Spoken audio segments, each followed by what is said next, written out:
یہ کیا کہہ رہی ہو تم میری بہن ہو، آئندہ ایسے اول فول منہ سے نہ بکنا۔ زیان نے لڑکھڑاتی ہوئی آواز میں کہا۔ یہ سچ ہے کہ وہ ساری حقیقت سے واقف تھا۔ وہ جانتا تھا شاہ زیب اس کے تایا ابو ہیں، مگر اس نے ایمل کو بہنوں جیسی محبت اور پیار دیا تھا، اور اب اس کے منہ سے ایسے الفاظ سن کر وہ حیرت سے گنگ رہ گیا تھا۔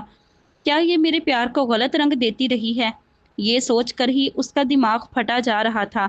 آپ کزن ہیں میرے، اور کزن سے نکاح جائز۔ زیان تم جاؤ نیچے۔ رابی کی آواز پر ایمل کی چلتی زبان کو بریک لگی۔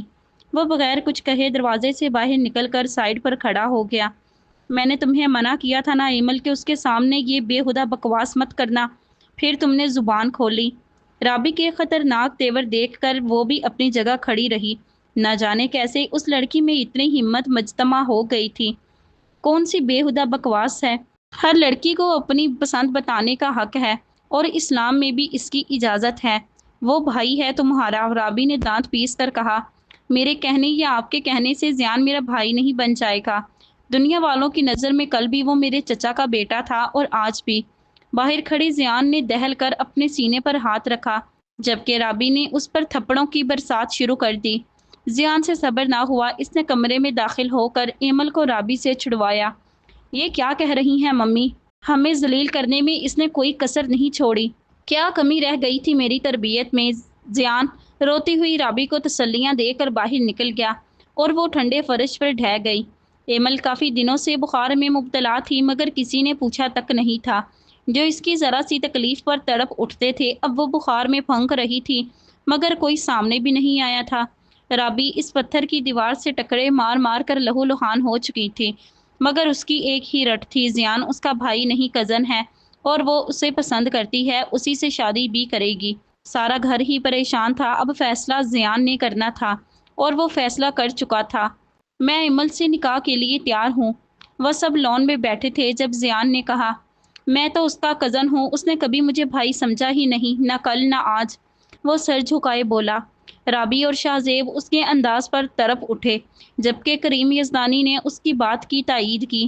شاہ زیب زیان کے سامنے سر اٹھانے کے قابل نہیں تھا۔ ایمل نے باپ کا سر شرم سے جھکا دیا تھا، جبکہ رابی اس کے پاس بیٹھی آنسو بہانے میں مصروف تھی۔ ان کی خوشیوں کو نہ جانے کس کی نظر لگ گئی تھی۔ بابا جانی پلیز، آپ کیوں شرمندہ ہو رہے ہیں؟ زیان اٹھ کر اس کے پاس آ کر بیٹھا۔ میں نے ہمیشہ آپ کو اور ماما کو ماں باپ کہا نہیں سمجھا بھی ہے، اور آپ کی عزت میرے لیے بہت مقدم ہے۔ آپ کو ایسے سر نیچا کرنے کی ضرورت نہیں ہے۔ آپ کا سر ہمیشہ بلند رہے گا۔ اس نے شاہ زیب کے کندھے پر ہاتھ رکھا۔ شاہ زیب نے اسے گلے لگا لیا۔ مجھے فخر ہے تم پر۔ شاہ زیب نے اسے ماتھے پر بوسہ دیا۔ اگلے چند ہفتوں میں ایمل اور زیان کا سادگی سے نکاح ہو گیا، اور وہ ایمل شاہ زیب سے ایمل زیان بن گئی۔ رخصتی کے بعد اسے زیان کے کمرے میں بٹھا دیا گیا۔ سبھی گھر کے افراد اس سے ناراض تھے، مگر مہمانوں کے سامنے کسی نے بھی کچھ بھی ظاہر نہیں کیا۔ پھولوں کی سیج پر وہ بیٹھی بار بار مسکرا رہی تھی۔ اسے یہ احساس ہی سرشار کر رہا تھا کہ اب زیان صرف اس کا ہے، صرف اس کا۔ مگر وہ یہ نہیں جانتی تھی وہ سب کچھ کھو چکی ہے، زیان کو بھی اور ماں باپ کو بھی۔ اپنے کمرے سے ملحقہ ٹیرس پر کھڑا وہ سگریٹ پر سگریٹ پھونک رہا تھا۔ کتنے برس بعد اس نے رابی سے کیا وعدہ توڑ دیا تھا۔ وہ کمرے میں آیا تو رابی بھی بیڈ پر اداس سی بیٹھی تھی۔ شاہ زیب کو اندر آتے دیکھ کر اس نے جلدی سے آنسو صاف کیے۔ مدتوں کیا ہوا وعدہ آج آپ نے توڑ دیا۔ رابی نے اس کے ہاتھ میں سلگتا سگریٹ دیکھ کر کہا، میں خود بھی ٹوٹ چکا ہوں ربیکا۔ وہ ٹوٹے ہوئے لہجے میں بولا۔ رابی اس کے پاس آئی۔ جب ذیشان کی موت ہوئی تھی تو زیان کو میں نے سنبھالا تھا، تب خود سے ایک عہد کیا تھا کہ زیان کو کبھی بھی کوئی دکھ نہیں دوں گا۔ وہ ذیشان اور ایمل کی نشانی ہے، مگر آج زیان کے اترے ہوئے اداس چہرے کو دیکھ کر مجھے ایسا لگ رہا ہے جیسے کسی نے میرا دل آری سے کاٹ کر لہو لہان کر دیا ہے۔ وہ روتے ہوئے سب رابی کے گوشے گزار کر رہا تھا۔ میری بیٹی نے آج میرا خود سے کیا عہد بھی توڑ دیا۔ ذیشان اور ایمل کی خوشیوں کو قاتل میں خود کو سمجھتا تھا۔ جب بھی ان کو ہنستے مسکراتے دیکھتا میرے دل سے آہ نکلتی، کیونکہ ایمل میری بھی محبت تھی۔ میں نے زبان سے ہمیشہ ان کی خوشیوں کی دعا مانگی، ان کی زندگیوں سے دور میں بیرون ملک لندن کا باسی بنا رہا، مگر میرے دل کی آہ لگ گئی ان کو، ان کا ہنستا ہوا گھر اجڑ گیا۔ دونوں روڈ ایکسیڈنٹ میں مر گئے۔ میرا ضمیر مجھے ہر وقت ملامت کرتا تھا، مگر ذیشان کی نشانی زیان کو خوش دیکھ کر میرے دل کا بوجھ ہلکا ہو جاتا تھا۔ مگر آج یہ دل اس کو اداس دیکھ کر غم سے پھٹنے کو ہے اور بہت بے تاب ہے۔ آج دل میں لگی گرہ آہستہ آہستہ کھل رہی تھی۔ رابی خاموشی سے اس شخص کا ماضی سن رہی تھی جو اس کا شوہر تھا۔ رابی کی آنکھیں بھی اس کے رونے سے بھیگ چکی تھیں۔ آپ کیوں خود کو ملامت کرتے ہیں شاہ؟ ان کی زندگی تو اتنی ہی تھی، وہ اپنی عمر اتنی ہی لکھوا کر دنیا میں آئے تھے۔ اس سب میں آپ کا کیا قصور؟ اور آپ تو ان کے راستے سے ہٹ گئے تھے۔ رابی نے اس کے کندھے پر ہاتھ رکھا۔ خود کو سنبھال لیں شاہ، سب بہتر ہو جائے گا، میں آپ کے ساتھ ہوں۔ رابی اس کو تسلیاں دے رہی تھی۔ اس کا اپنا دل بھی تو ایمل سے بہت دکھا تھا، مگر شاہ زیب کے آگے اس کا غم کچھ نہیں تھا۔ شاہ زیب نے آہستگی سے اس کے شانے کے ساتھ سر ٹکایا۔ بے شک رابی اس کے لیے بہت اچھی بیوی ثابت ہوئی تھی۔ رات آدھی سے زیادہ بیت چکی تھی، مگر زیان ابھی تک اپنے کمرے میں نہیں آیا تھا۔ ایمل اس کا انتظار کرتے کرتے تھک کر سو گئی تھی۔ جب وہ اپنے بیڈ روم میں آیا تو دور کہیں مؤذن صبح کی اذان دے رہا تھا۔ بیڈ پر سوتی ایمل پر ایک نظر ڈال کر وہ واش روم میں چلا گیا۔ واپس آیا تو نائٹ ڈریس میں ملبوس تھا۔ صوفے پر لیٹ کر اس نے آنکھیں موند لیں۔ بہت دل دکھا دیا تم نے امی، بہت عزیز تھی تم مجھے، مگر اس کے بدلے میری جان مانگ لیتی تو بھی خوشی خوشی میں تم پر وار دیتا، مگر تم نے تو میری جان کو ہی بے جان کر دیا، سب سکون غارت کر دیا میرا۔ میری محبتوں کو غلط رنگ دیتی رہی، میں چاہ کر بھی تمہیں کبھی معاف نہیں کروں گا۔ دو آنسو آنکھ سے نکل کر اس کے چہرے پر بکھر گئے۔ نیند آنکھوں سے کوسوں دور تھی، بس تلخ سوچیں تھیں جو اس کا اندر باہر لہو لہان کر رہی تھیں۔ وہ صوفے سے اٹھا اور دوسرے روم میں چلا گیا۔ صبح اس کی آنکھ بازو میں ہونے والی چبھن سے کھلی۔ اس نے اٹھ کر بستر دیکھا جہاں اس کی کانچ کی ٹوٹی ہوئی چوڑی پڑی تھی۔ اس کے بازو پر ہلکی سی خراش پڑ گئی تھی۔ وہ اٹھ کر ڈریسنگ ٹیبل کے سامنے آئی تو کیا زیان کمرے میں آیا ہی نہیں؟ اس نے آئینے میں اپنے سراپے کو دیکھتے ہوئے سوچا۔ جس کے لیے اتنا سج دھج کے تیار ہوئی، اس نے ایک نظر بھی مجھ پر ڈالنا گوارا نہیں کی۔ اس نے زیور بے دردی سے اتار کر دراز میں پٹخا۔ چوڑیاں اتار کم رہی تھی اور توڑ زیادہ رہی تھی۔ آنسو بے دردی سے چہرے پر بہتے چلے جا رہے تھے۔ اب مجھے پتہ چلا کہ محبت کیا ہوتی ہے۔ اس نے بالوں کو کیچر سے آزاد کیا اور سادہ سا لون کا سوٹ لے کر واش روم میں گھس گئی۔ شاور لینے سے جسم کے ساتھ ساتھ دماغ بھی تھوڑا پرسکون ہو گیا تھا۔ وہ بال سنوار کر باہر جانے لگی تھی جب زیان اندر آیا۔ اس پر ایک ترچھی نظر ڈال کر وہ صوفے پر بیٹھ گیا۔ آپ کہاں تھے؟ ایمل نے اس کے پاس آ کر سوال کیا۔ کیوں؟ زیان کی نظریں فرش پر تھیں۔ میں آپ کا انتظار کرتی رہی، ایمل نے اسے جتایا۔ شادی کر تو لی زیان بن ذیشان سے، جو تمہاری خواہش تھی۔ زیان کے لفظوں میں گہرا طنز تھا۔ ایک بات کان کھول کر سن لو تم، یہ جو کاغذی رشتہ قائم کیا ہے اسے غنیمت سمجھو۔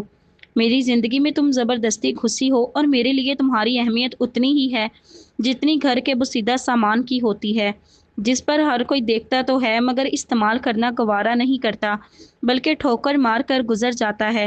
اس لیے میری زندگی کے معاملات سے ایک قدم دور رہنا۔ زیان تلخ لہجے میں کہتا باہر نکل گیا اور وہ بت بنی کھڑی اس کے لفظوں پر غور کر رہی تھی۔ اتنی تذلیل! آنکھیں آنسوؤں سے لبالب بھر گئی تھیں۔ وہ اب کچھ نہیں کر سکتی تھی۔ یہ کانٹوں سے بھرے راستے کا اس نے خود انتخاب کیا تھا اور اب اس راستے کو اس نے خود اکیلے کاٹنا تھا۔ اکثر لوگ کہتے ہیں کہ جو انسان جتنا ماں باپ کا لاڈلا ہوتا ہے اسے اتنی ہی تکالیف اور دکھ ملتے ہیں۔ صحیح کہتے ہیں وہ، اور ایمل بھی ان لوگوں میں سے ایک تھی۔ ناشتے کی ٹیبل پر وہ آئی تو شاہ زیب اور رابی اٹھ کر روم میں چلے گئے۔ کریم یزدانی بھی اس سے سنجیدگی سے ایک دو باتیں کر کے روم میں چلے گئے تھے۔ ناشتے کی ٹیبل پر صرف وہ چہرے پر سوگواری طاری کیے بیٹھی تھی۔ کون کہتا تھا کہ وہ پہلے دن کی دلہن ہے؟ وہ بھی سب اسی کی طرح چھوڑ کر کمرے میں آ گئی۔ اسے اب یہ بے رخیاں جھیلنی تھیں، سب کی ناراضگی دور کرنی تھی، جو مشکل تو تھا مگر ناممکن نہیں۔ میرے دل کی ہے یہ آرزو، مجھے تو ہی بس ملا کرے، یوں ہی چاہے مجھ کو تو عمر بھر، نہ شکایت نہ گلہ کرے۔